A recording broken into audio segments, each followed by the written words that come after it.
bonsoir à tous. L'on est vendredi 25 septembre et l'échiquier international célèbre la journée mondiale des pharmaciens. Comment évolue la profession des pharmaciens RDC de manière particulière dans le Haut-Katanga? C'est la question à traiter ce soir dans la question d'actualité. Mesdames et messieurs, bonsoir et bienvenue à tous dans votre émission d'entretien qui reçoit en ce numéro David Kawel, président du conseil provincial des pharmaciens du Haut-Katanga, qui est déjà sur ce plateau, à qui j'ai dit bonsoir et bienvenue. Merci. Voilà, avec vous, cher invité, je le disais déjà, vous êtes président du Conseil provincial des pharmaciens. Nous parlons de cette célébration, la journée mondiale des pharmaciens qui sont mis à l'honneur à travers cette journée initiée, disons, depuis 2009 par la Fédération internationale pharmaceutique, dont l'objectif est de sensibiliser le grand public au rôle et missions qu'accomplissent les pharmaciens. Et déjà, il y a une sorte de confusion. Qu'est-ce qu'un pharmacien? Quel est son rôle? Ou pour mieux dire, comment distinguer un pharmacien d'un simple vendeur des médicaments? Mais nous allons déjà dire merci à M. Billy pour nous avoir offert cette opportunité qui nous permet justement d'édifier notre population sur ces sujets. En fait, comme vous l'avez dit, le 25 septembre, c'est désormais notre journée mondiale, qui est d'ailleurs internationale, sur cette profession noble et qui s'occupe d'un des piliers les plus importants dans la prise en charge de nos malades, parce qu'on ne peut pas soigner sans les médicaments. De la conception à la fabrication, en passant par les circuits de distribution et à la dispensation à l'officine pharmaceutique que vous appelez communément pharmacie, les spécialistes du médicament, l'expert en médicaments, c'est bien le pharmacien. Ok. Et que les pharmaciens, ils sont formés déjà à l'université. Et que après cette formation-là, vous êtes censé prendre votre inscription à l'ordre, au conseil provincial de l'ordre des pharmaciens, qui vous octroie un numéro. C'est avec ce numéro que ça vous permet d'exercer légalement la pharmacie. Est-ce qu'on peut être dans une officine ayant déjà le numéro, mais il y a quelqu'un qui a son fils qui peut le seconder en cas d'absence? Monsieur Billy, c'est tout ce que nous dénonçons. Parce qu'en fait, la situation autour du médicament est vraiment catastrophique et préoccupante sur la province, et que c'est une situation générale au niveau du pays, et que tout le monde doit comprendre en fait, que c'est un secteur qui touche directement à la santé. Et que l'article 3 en fait, de l'ordonnance loi créant le Conseil national de l'ordre des pharmaciens, dans ses dispositions organiques, à l'article 3, nul ne peut exercer la pharmacie s'il n'est inscrit au tableau de l'ordre. Un pharmacien, il sait qu'il a des assistants en pharmacie avec lesquels il travaille, qui prennent justement sa responsabilité en cas de son absence. Et que ce n'est pas n'importe qui est habilité justement à dispenser les médicaments à nos malades. Et voilà, la loi a tranché, mais par quoi on peut être reconnu, par quel mécanisme on peut être reconnu pharmacien?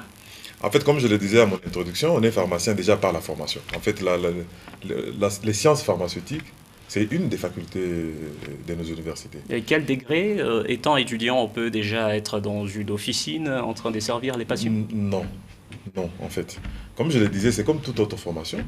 Nous passons 6 ans désormais, parce qu'on a une faculté ici à l'INULU, pour être formés en sciences pharmaceutiques.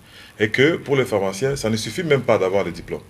Je vous ai rappelé tout à l'heure que malgré votre diplôme, vous êtes censé prendre en plus votre inscription à l'ordre des pharmaciens qui vous octroie un numéro. Et c'est avec ce numéro qui vous permet justement d'exercer en tant que pharmacien. Ce qui fait que toutes ces personnes qui n'ont pas déjà les diplômes, qui n'ont pas pris cette inscription, ils sont out par rapport à l'exercice de la profession.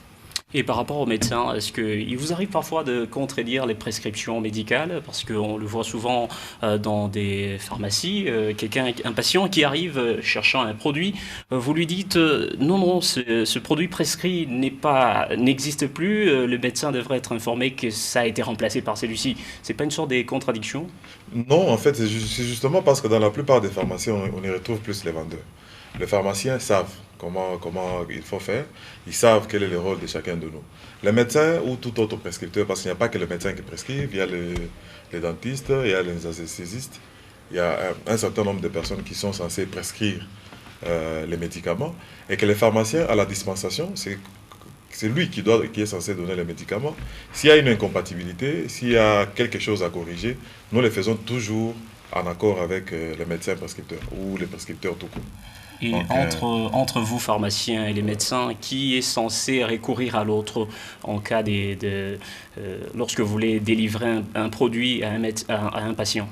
En fait, la prise en charge de soins de santé de nos populations, en fait, elle a plusieurs options, elle est immense.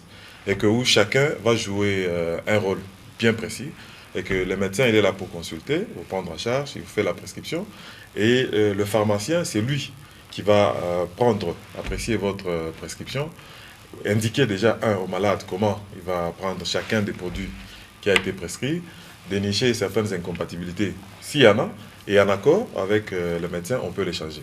En accord avec les médecins, Mais donc il y a collaboration. Mais que dire des officines qui sont à distance? Et il y a une structure hospitalière qui est aussi à distance. Est-ce que la collaboration est facile ou bien il faudrait qu'une pharmacie soit incorporée dans la structure sanitaire?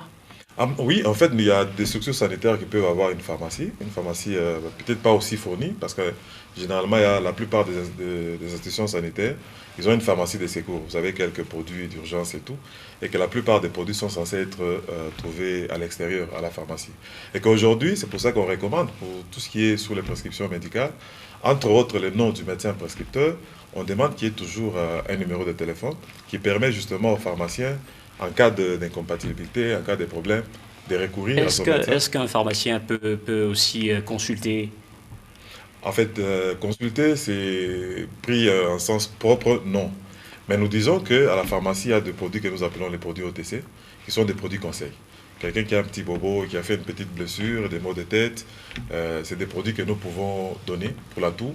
Mais lorsque ça nécessite une prise en charge un peu plus approfondie, administration des antibiotiques, des médicaments spécifiques, il faudrait qu'en amont, que le patient ait reçu une consultation.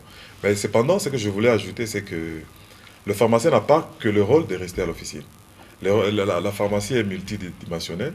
Nous avons des pharmaciens qui travaillent déjà à la conception des molécules.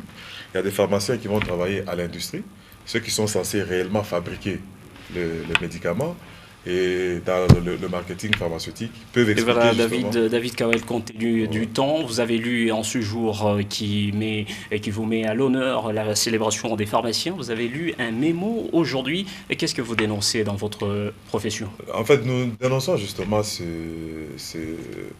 c'est catastrophique carrément la situation dans le secteur pharmaceutique, où vous avez les médicaments dans n'importe quelle main, et que nous pensons qu'il est temps que notre population soit protégée et que les textes de loi qui régissent le secteur soient appliqués. Qui sont censés contrôler tous ces... En fait, il y a déjà l'autorité politique, parce que c'est lui le patron, c'est lui qui nous gère. Vous avez l'inspection des pharmacies, qui est censée, en fait, c'est l'organe des contrôles et des sanctions dans ce secteur. Merci David Kawel d'être passé sur ce plateau. Nous allons C'est recourir à vous nous prochainement. qui vous remercions pour l'occasion que vous avez offerte. Et voilà, mesdames et messieurs, c'est même par ici que s'achève la question d'actualité de ce jour. Retrouvez un autre sujet dans le prochain numéro de votre émission.